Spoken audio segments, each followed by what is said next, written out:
Nicola Winson was a master's student. I'm just trying to remember which year you were a master's student in.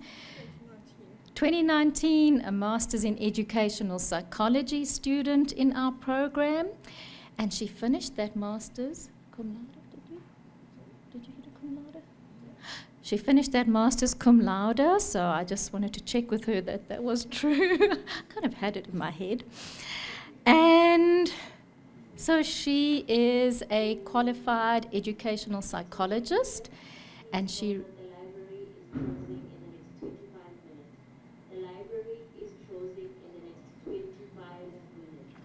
I hope you're going to cut that out. Okay, not for us. We will stay. So Nicola completed her master's in educational psychology, and she is a registered educational psychologist now, and she has her own private practice. And she's now come back to do her PhD with me, and I'm really privileged to be her supervisor. Nicola will introduce herself to you, and she will tell you about her own personal challenges that she has. Okay, over to you, Nicola.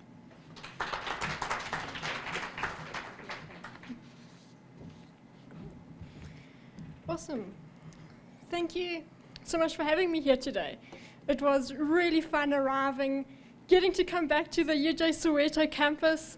I've really missed being here. I loved my time doing my honours and masters here, and it was just so awesome to drive through the gates again, see the grass in front of the class where we used to sit before lectures, and be like, wow, I miss being here. It's so awesome to be back again. And so, yeah, this afternoon I'm going to just chat a little bit about what I've discovered while I've been doing this doctoral research over the last kind of 2 years. And so I'm going to ask you to start off by imagining. Now, I know you've just had the most awesome lunch, so I'm going to suggest that while you're doing this imagining, you don't close your eyes, because we might hear a few snores. So let's keep our eyes open, but let's just imagine what this would be like. So imagine finding yourself in this situation. Imagine waiting with expectation for your child to meet their developmental milestones, and maybe noticing a few delays. Imagine waiting for your child to reach independence in activities of daily living, feeding themselves, dressing themselves, bathing themselves, but realizing it might be taking a little bit longer than you would expect. Imagine realizing that your child has some challenges participating in tasks that other children their age seem to really find quite easy. Imagine being a really concerned parent and taking your child to the doctor, explaining these challenges that you're starting to observe, and being told your child's just a little bit lazy. Imagine being told, you're imagining this. Imagine being told, don't worry about it, they'll outgrow it. Imagine continuing to watch your child struggle physically, emotionally, socially, academically. Imagine going in desperation from healthcare practitioner to healthcare practitioner, only to be told that they have no idea why your child is experiencing these challenges. Imagine finally resorting to a Google search and discovering that maybe there is a condition that explains these challenges that your child is having. Imagine printing out this information that you found on Google, taking it with you to the doctor, showing the doctor the research that you did, and finally receiving a diagnosis from the doctor. Now imagine taking that diagnostic information to your child's school in the hopes that finally someone's going to be able to support your child, and the school saying to you they have never heard of this condition and do not know what to do. imagine this process taking up to 7 years. The parents that I spoke to with my research typically took about 5 to 7 years before someone was able to diagnose and understand what their child was going through. Imagine how invisible these families feel, with no one able to diagnose or support these children. Now, would you be surprised to find out that this condition, that is seemingly so invisible that healthcare practitioners often have not heard of, that school systems often do not know how to support, actually impacts approximately 1 in 20 children? It's not actually invisible at all. Approximately in every classroom, there will be at least one child who is experiencing these difficulties, and yet who is invisible. So, what is this invisibility? It's called Developmental Coordination Disorder. And although it's oftentimes unknown, it's actually not a new condition. As early as 1949, research started appearing on this group of children who was a little bit more clumsy than other children. But there didn't seem to be a cause for this clumsiness. But additional support was definitely required. By 1962, the condition was commonly being referred to in research as clumsy child syndrome, and the call for research to be increased was made. Over time, the term dyspraxia was introduced, and in 1994, the diagnostic criteria associated with the set of symptoms was published in the Diagnostic and Statistical Manual of Mental Disorders in the 4th edition. In the same year, the International Consensus Meeting on Children and Clumsiness adopted the term Developmental Coordination Disorder as the official term to describe the set of symptoms. The diagnostic criteria has since been updated in the DSM-5, but has remained unchanged in the DSM-5 text revision. So, what are these diagnostic criteria? The first one is that the acquisition and execution of coordinated motor skills is substantially below what would be expected, given the individual's opportunity for skill development. So they've been able to practice these skills, but they still haven't quite grasped them. And also in relation to their chronological age. So according to children of this age, we would be expecting them to be able to do this. The difficulties are manifested as clumsiness, as dropping things, as bumping into objects, tripping over, frequently falling, knocking things off their tables. Also as slowness and inaccuracy of performing motor coordinated skills like catching a ball or kicking a ball, using scissors, eating with cutlery, messy handwriting, difficulty with things like riding a bike or participating in sports. The second diagnostic criteria is that these deficits in motor skills significantly and persistently impacts or interferes with activities of daily living, with academic productivity, with leisure, and with play. The motor skills, or these challenges with motor skill acquisition and execution, develop within the early developmental period. And although that is one of the diagnostic criteria, that we can track these challenges back to the early developmental period, approximately 50 to 70% of individuals with this condition continue experiencing challenges throughout their lifespan. And it's also important to note that developmental coordination disorder is really a diagnosis of exclusion. And so to make this diagnosis, it's important that the challenges that are experienced by this individual are not better explained by an intellectual disability, or by visual impairment, or by a neurological condition affecting motor movement like cerebral palsy or muscular dystrophy. And so the diagnosis of developmental coordination disorder is very much made through a clinical synthesis of the client's history, a physical examination, consideration of the challenges that are being experienced, and psychometric assessment measures.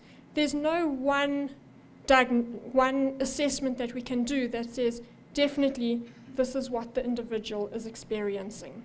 And so there has to be this whole team approach looking at all these different areas. Now, the second diagnostic criteria states that there's significant and persistent interference with activities of daily living, academic productivity, leisure and play.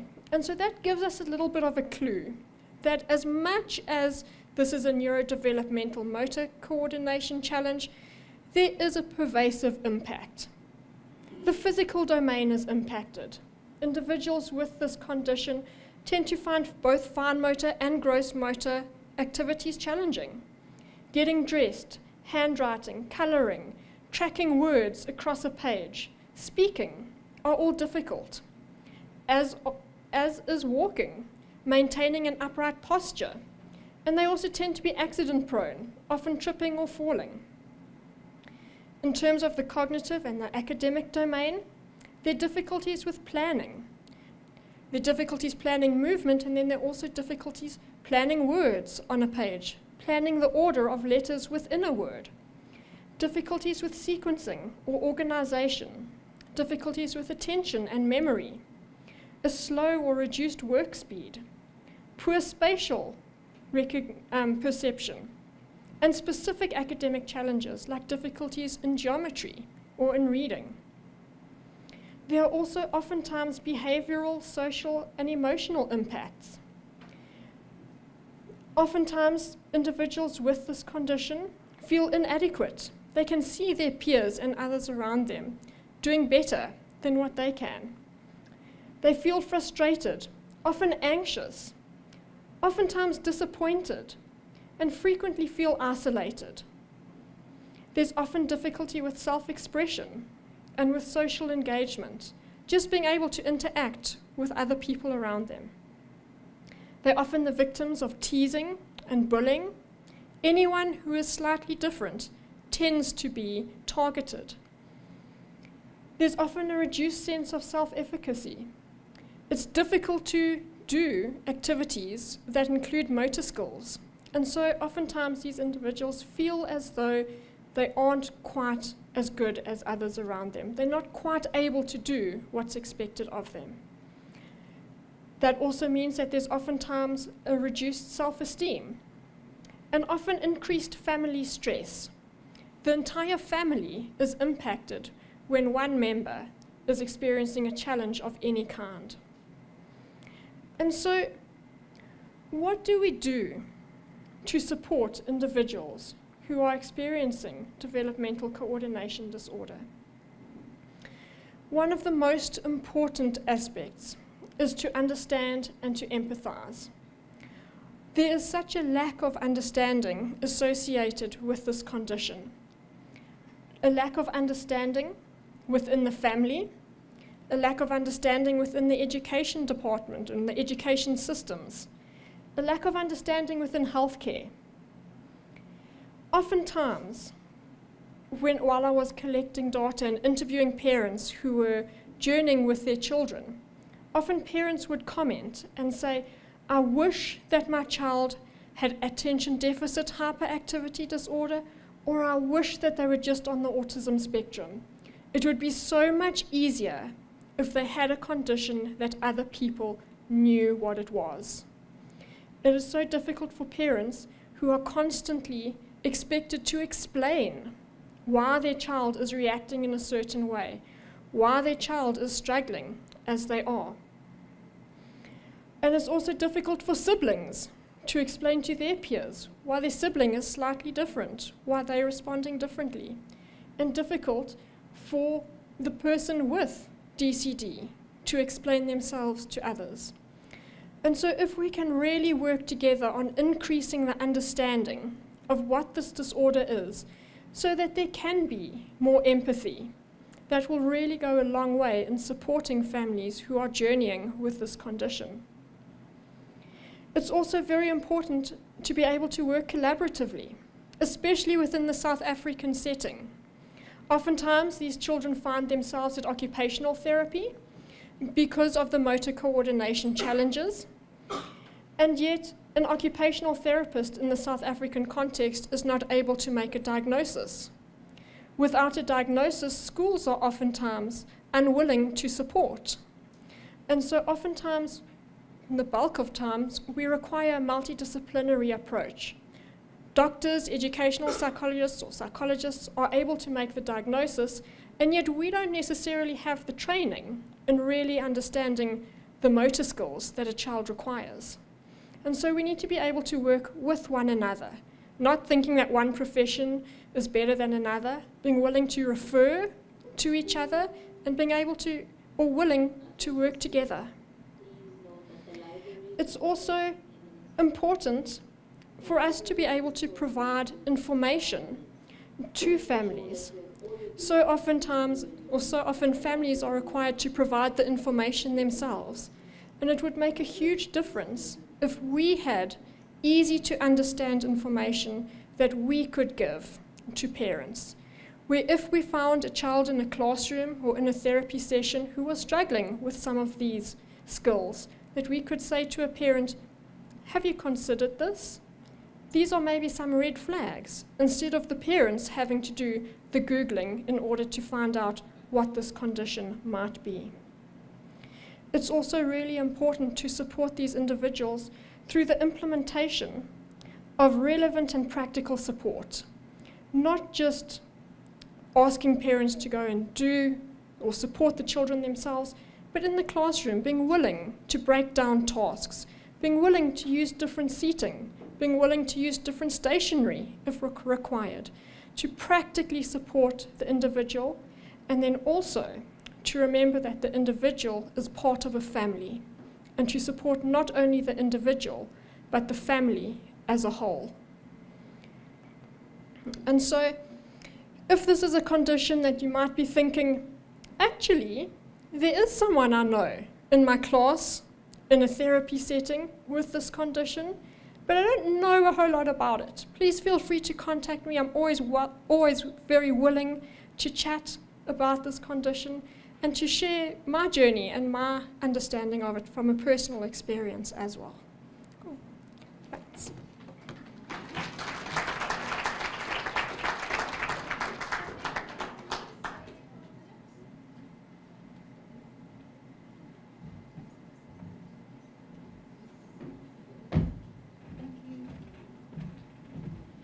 Thank you so much, Nicola. I don't think that Nicola made it very clear that she is suffering or living with this condition, did she? No. Okay, come stand here. Okay. Nicola's going to tell you a couple of things now. I'm just putting her on the spot a little bit because I know her really well. So, Nicola, when you go to bed at night, how do you sleep? So I have at home a weighted blanket. It weighs, I think it's about 8 kilograms. And I absolutely love my weighted blanket. So I lie down at night, I put the weighted blanket down on top of me. And it sounds crazy, but my weighted blanket helps to keep me from falling off the bed and also from crashing into things. I would fairly often, before I got my weighted blanket, wake up in the middle of the night with a smashed open knee, with a blood nose, all sorts of accidents, because my brain doesn't quite know where my body is. And so without the weighted blanket kind of pushing me down and squishing me a little bit, it doesn't know that I'm about to hit the wall. It doesn't know I'm about to fall off the bed. It just kind of moves. And so the weighted blanket helps me to stay safe while I'm asleep in my bed. Thank you. And Nicola, tell us how challenging steps are for you. So, yeah, steps are pretty challenging. I must say I have recently gotten better at steps because I bought a property on the first floor. So I now have a trip up this, well, hopefully not a trip. I now have a journey up the stairs every morning, well, every time I get home, and I have a trip down the stairs every time I leave my house. But it's very difficult for me to talk and walk at the same time, upstairs especially. I've got to really think about where is my body, where is it moving, make sure that I kind of think, lift up my foot, put it down, lift it up, put it down. It's not really an automatic process. There's a lot of thinking involved in pretty much any activity that requires movement, even sitting. It's kind of remember to stay on the chair, remember to stay upright. Don't lose concentration or you might fall off. So there's a lot of thinking with any kind of physical movement that happens. Okay, and my last question to Nicola is, how do you write? How do you pick up a pen and how do you write? Give us some idea of that. So, in general, my writing is pretty messy. I did have a while ago, one of the children that I was working with always take notes during sessions, and one of them did comment and say to me, "Are you just scribbling? Or are you writing words?" I was like, "No, I'm writing words. I can read what I've written." So there have been times where children have commented and be like, "Not convinced you are actually writing what I've said." But there have definitely been some tricks that I've learned in terms of writing. I find it a lot easier to write on blank paper, so paper that doesn't have any lines on it. It takes an awful lot of thinking to get the pen in between the lines, the words on the lines. So I figure, why bother with lines? Let's just take that challenge out. So I have a preference for just writing on unlined paper. If I have a lot of writing to do, I prefer to write on actually like a watercolor sketchbook, because the paper is slightly, it's not smooth, slightly bumpy. And so that makes the pencil kind of stick a little bit better, not slide so much over the paper. And then I also prefer writing in pencil rather than pen, because the pencil sticks better. It's kind of, there's more force required to move a pencil than there is with like a gel pen. And so it's a lot easier to kind of write if it's not sliding around. I prefer triangular pencils in general. They're easier to hold. The nice, fat, kiddie-friendly triangular pencils, I think they're awesome. I love the inventor of them. And I also used to wrap it up in that kind of sticky bandage so that I could make it a little bit thicker and easier to hold. And when I was doing a lot of writing, like in lectures, taking notes, I would just wrap some of the, it's called K-tape, that kind of colorful tape that you find stuck to athletes in sports matches. I'd stick some of that around with the sticky side sticking outwards so that I could just stick my hand onto the pencil so that I didn't have to think about holding it. So it was just stuck to my hand and I could just go and think about staying upright and what was being spoken about rather than holding onto the pencil. And I'm really pleased to see that Nicola is wearing shoes with laces. Is this a new thing? Yep, shoes with laces are a new thing. It kind of happened a little bit accidentally. I used to have shoes with what's called zubits, so little magnetic strips that would attach to my laces and then they would attach to each other so I didn't have to worry to tie my shoelaces. The problem was that I was giving away a whole lot of pairs of shoes and forgot to unlace the zubits. You see, also planning challenges. And so I gave away my shoes with the zubits attached, which forced me to learn how to tie my laces. So laces are okay. We get through laces. They're not my favorite thing to do. And I do have to retie them a couple of times during the day sometimes. But yes, laces I have progressed on. I'm pleased about. Yes. Thank you very much. Thank you very much, Nicola, and thanks for sharing that with us. Okay.